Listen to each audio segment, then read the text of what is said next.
La lumière n'est pas excellente aujourd'hui, il fait un temps exécrable à Nice, pour une fois. Et du coup, on va vous présenter The Mighty, qui est sorti chez Urban Comics avec les conditions du bord qui sont ce qu'elles sont. Alors, il s'agit d'un ouvrage qui est écrit par Peter Tomasi et Keith Champagne et qui est dessiné par Peter Snejbjerg et Chris Samnee. Alors, Snejbjerg, ce sont les premiers épisodes, et puis au bout de 4 ou 5 épisodes, c'est Samnee qui prend la relève.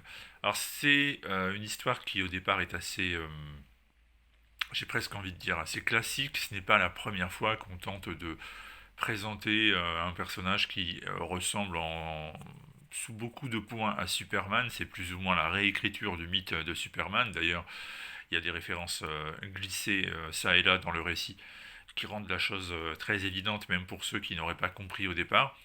Sauf que ce personnage-là, donc Alpha One, qui est un surhomme qui aurait apparemment acquis des pouvoirs suite à une explosion nucléaire, et bien ce personnage qui ne vieillit pas et qui accompagne les Américains depuis la Seconde Guerre mondiale va petit à petit se révéler être un peu moins boy scout et sans peur et sans reproche que ce qu'il semblerait.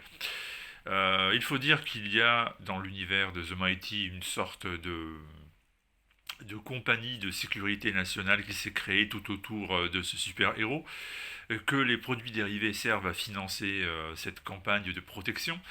Et Alpha One est devenu le grand défenseur de l'Amérique, mais aussi du monde, puisqu'il intervient un peu partout sur la planète. Et les êtres humains se sont habitués à se reposer sur lui. C'est une sorte de méga star, c'est une sorte de protecteur de l'humanité.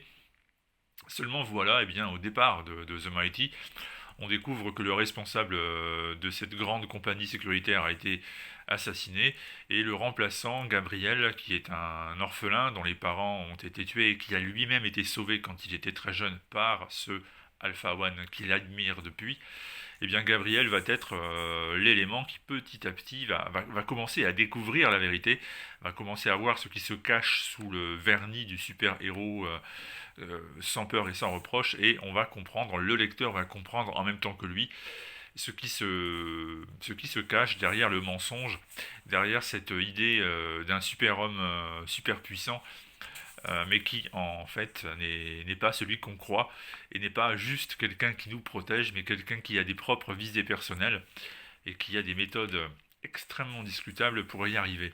Alors tout ça est bien raconté, c'est très agréable à lire. Euh, on a l'impression de savoir où ça va finalement se terminer, mais en fait non. Thomasy et Champagne ont vraiment l'idée de nous prendre par surprise à plusieurs reprises dans cet ouvrage, y compris vers la fin, qui est peut-être un poil un peu trop simpliste, mais en tout cas, ils ont ce mérite de déjouer les attentes. On pense vraiment savoir ce qu'ils veulent dire, et en fait non. Ils réussissent à trouver un angle de vue assez original. Quant au dessin, Snashberg et Samnee font du très bon boulot. Samnee, c'est un maître dans le storytelling, hein, vous le savez, je ne vais pas vous l'apprendre. Snashberg réussit à rendre une très bonne copie. Alors c'est assez sombre, c'est assez classique dans la manière de raconter l'histoire, mais finalement ça se marie très bien à cette bande dessinée qui ne souffre quasiment pas de réels défauts. C'est vraiment plaisant à suivre. Chaque épisode nous plonge un peu plus dans le doute, et ça se lit très agréablement. Alors c'est une série, une maxi-série on va dire, parce que bon, quand il y a une douzaine d'épisodes, c'est plus vraiment mini, qui est déjà sorti il y a une dizaine d'années, ça faisait quelques temps, donc on l'attendait en version française sous forme d'un gros album, et c'est donc Urban Comics qui nous propose l'ensemble. Ça fait partie des lectures vraiment agréables du début d'année, ça fait partie de ce que je vous recommande, parce que je répète, même si ça n'est pas au départ la chose la plus originale que j'ai pu lire ces dernières années, c'est bien raconté, c'est bien fait, c'est un bon boulot d'artiste, et ça mérite vraiment que vous vous y penchiez. Donc si vous aimez tous ces récits qui refont l'histoire, qui remontent un peu aux origines du mythe, Superman j'entends, mais qui savent le présenter d'une manière singulière et toujours intéressante, et bien celui-ci il vous attend assurément.